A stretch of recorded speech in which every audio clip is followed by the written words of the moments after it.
हरियाणा में इन दिनों third front बनाने की बात चल रही है, जिसको लेकर राज्य के पूर्व सीएम और नेता प्रतिपक्ष भूपेंद्र सिंह हुड्डा ने कहा कि हरियाणा में तीसरे मोर्चे का सवाल ही नहीं है। राज्य में कांग्रेस के बिना कोई फ्रंट नहीं बन सकता।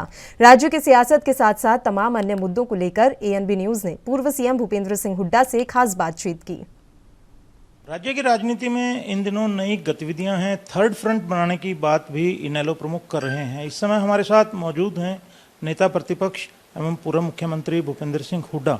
उनसे जानेंगे कि उनका इस बारे में क्या मानना है। इसके अलावा उनसे और भी मुद्दों पर बात करेंगे। नमस्कार सर। सर, ये बताएं कि आजकल जो थर्ड फ्रंट बनाने की बात हो रही है, उसे आप क्या मानते हैं?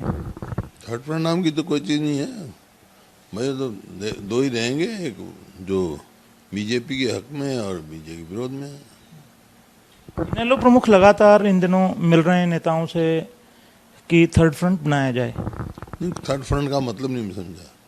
थर्ड फ्रंट का क्या उनका मकसद है? एक तरफ तो कांग्रेस को भी बुला रहे हैं, कह रहे हैं हम कांग्रेस को बुलाएंगे, फिर थर्ड फ्रंट का कोई भी फ्रंट होगा वो कांग्रेस के बिना नहीं बन सकता, इनको समझनी चाहिए। दूसरा ये बताएं, आजकल आड़ती जो हैं ई खरीद के विरोध में हैं, लगातार सड़कों पर उतरे हैं। आपका इस संबंध में सरकार से क्या मांग है? देखिए, ये जो है ना पोर्टल की सरकार है और इसमें बड़े भारी कन्फ्यूज़न होते हैं और आड़तियों में बड़ी परेशानी है, किसानों को भी है। ना ये किसान के हित में है ना आड़तियों के हित में है। इसको तुरंत जो है आड़ती पूरा काम बंद करे बैठे हैं। धान की फसल आई हुई है, किसान परेशान है, धान उठ नहीं रहा। जिस धान का एमएसपी 2060 है वो किसान 1600-1700 रुपये बेच रहा है, मतलब, और मंडियां फुल हो रही हैं। तो इसका तुरंत समाधान निकालना चाहिए। आड़तियों से भी मेरा ये है भाई आप बातचीत के द्वारा इसका समाधान निकालें, किसान का नुकसान नहीं होना चाहिए। एसजीपीसी को लेकर जो है हरियाणा की संगठन है, सुप्रीम कोर्ट ने एचएसपीजीसी के हक में फैसला दिया है। अब इस फैसले को लेकर सरकार की क्या जिम्मेवारी बनती है? आपकी क्या डिमांड है इस पर?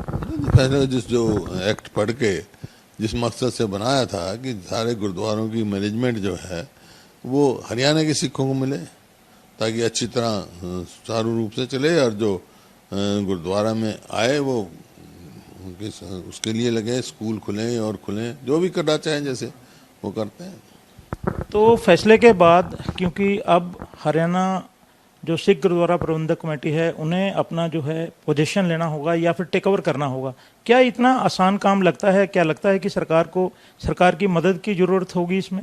आपका क्या कहना है इस बारे में? सुप्रीम कोर्ट का फैसला है, मान्य करना पड़ेगा। सरकार की जहाँ जरूरत होगी सरकार भी लेगी, लेकिन वो तो स्वयं जो है ना मैनेजमेंट जो है प्रबंधक कमेटी जो हरियाणा की, उनको टेक ओवर कर लेना चाहिए। बताएं कि पंचायत के चुनाव जो हैं ऑलरेडी, जैसा आप कहते हैं कि डिले हैं और काफ़ी डिले हैं, आपके पास आपको क्या लगता है कि चुनाव जो हैं अब, क्योंकि चुनाव आयोग ने 30 नवंबर तक नोटिफाई करने के लिए फिर लिख दिया है सरकार को, तो ये इन दिनों में आपको लगता है कि हो जाएंगे चुनाव? पता नहीं, 2 साल पहले होने चाहिए थे और चुनाव ना होने की वजह से गाँव के विकास का बड़ा भारी नुकसान हुआ है। मतलब इतना घोटाला हुआ, कोई पैसा ही नहीं लगा। पैसा आया लेकिन गांव में नहीं लगा, तो ये जो है और नुकसान होगा। क्योंकि जनप्रतिनिधि नहीं होगा तो ये चीज़ें काम विकास का नहीं हो सकता। जनप्रतिनिधि देखेगा गांव में तो तो ही विकास होगा। कांग्रेस की इन चुनावों को लेकर क्या तैयारी है? तैयार है पूरी तरह। अभी जहाँ तक पंचायत का चुनाव है, अभी तो ये फैसला तो नहीं किया सिंबल पे लड़ेंगे कि नहीं लड़ेंगे, लेकिन पंचायत के तो नहीं कि हाँ, जिला परिषद में अगर जिला परिषद के चुनाव चेयरमैन का डायरेक्ट कराते हैं तो हम सिंबल पे लड़ेंगे।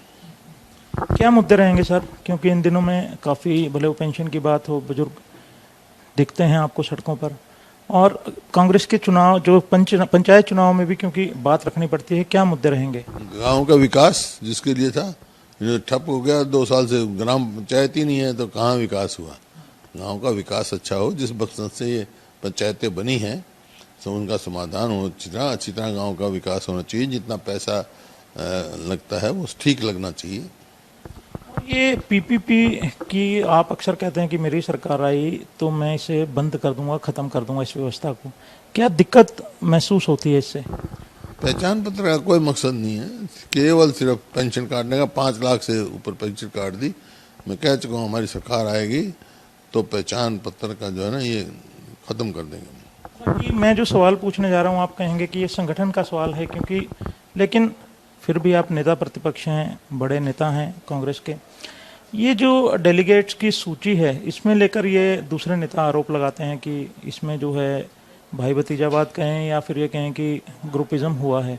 आप ये बताएं कि आपको लगता है ऐसा? कांग्रेस में कोई ग्रुपिज्म नहीं है, बाकी ये छोटे मोटे ऑब्जेक्शन चलते रहते हैं। और एक राहुल गांधी जी की यात्रा आनी है, उस सब को लेकर जो है आप जो किस तरह से लेते हैं और कितनी तैयारी जो है, आप कहाँ कहाँ जाएंगे साथ? दिसंबर में आएंगे, जहाँ हरियाणा में चलेंगे, सब जो है पूरा उनका स्वागत किया जाएगा, उनका साथ देंगे सब। तो ये हैं भूपेंद्र सिंह हुड्डा, जिन्होंने हर मुद्दे पर अपनी बेबाक राय दी है और ये भी कहा है कि बिना कांग्रेस के थर्ड फ्रंट का कोई औचित्य नहीं है। उन्होंने यहाँ तक भी कहा है कि थर्ड फ्रंट नाम की कोई चीज़ अभी नहीं है, कांग्रेस और भाजपा आमने सामने हैं। इसके अलावा उन्होंने ये भी कहा कि पीपी मॉडल जो है उनकी सरकार आते ही समाप्त कर दिया जाएगा और किसानों और आड़तियों जो इस समय ई प्रणाली के विरोध कर रहे हैं, उन्होंने कहा कि ये सरकार को इनकी मांग को देखते हुए सरल कर देना चाहिए। एएनबी न्यूज़ के लिए चंडीगढ़ से कैमरामैन रिजवान के साथ राकेश गुप्ता।